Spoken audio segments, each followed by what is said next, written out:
আজকে আমরা আমাদের দেশে বহুল আলোচিত কিছু শব্দের ডেফিনেশন জানব। প্রথমে আদিবাসী। আদিবাসী কাকে বলে?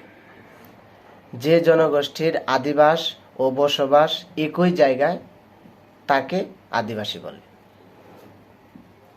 যেমন যাদের বহু পুরনো সময়কাল থেকে এই অঞ্চলে বসবাস করছে এবং কি বর্তমান সময়েও তারা এই অঞ্চলে বসবাস করছে, তাদেরকে আদিবাসী বলে।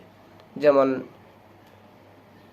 বাংলাদেশ নামক এই ভূখণ্ডের আদিবাসী বাঙালিরা, তাদের পূর্বপুরুষরাও হাজার হাজার বছর ধরে এই অঞ্চলে বসবাস করতেছে এবং কি তারাও এখনো এই অঞ্চলে বসবাস করে।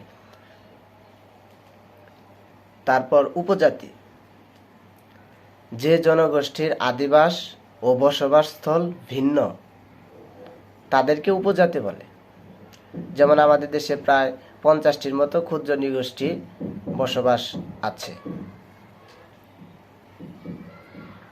যেমন চাকমা, মারমা, সাঁওতাল, গারো ইত্যাদি।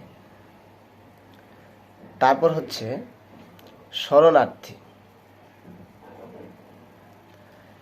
জীবন বাঁচানোর জন্য দেশ ত্যাগকারী জনগোষ্ঠীকে শরণার্থী বলে।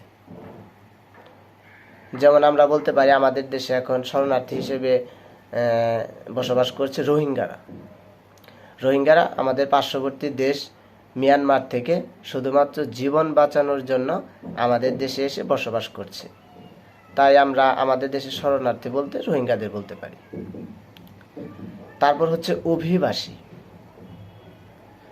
উন্নত জীবনের লক্ষ্যে দেশ ত্যাগকারী জনগোষ্ঠীকে অভিবাসী বলে।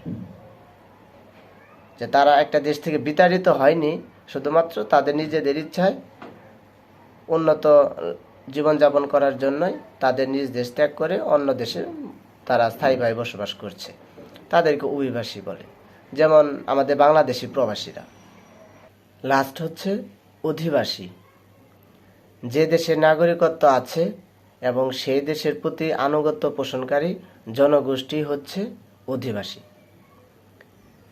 যেমন আমার এক সিনিয়র ভাই, ওনার নাম হচ্ছে কামরুল।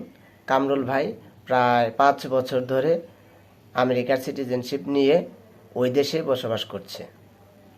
উনি বাংলাদেশেরও নাগরিক, আমেরিকারও নাগরিক, কিন্তু উনি আমেরিকার অধিবাসী, আদিবাসী না।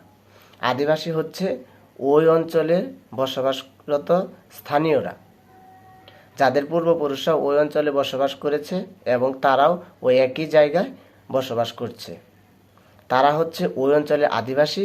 আর কামরুল ভাই হচ্ছে ওই অঞ্চলের অধিবাসী, তবে তারা দুইজনই আমেরিকার নাগরিক এবং দুইজনের রাষ্ট্রীয় সুযোগ সুবিধা সমান।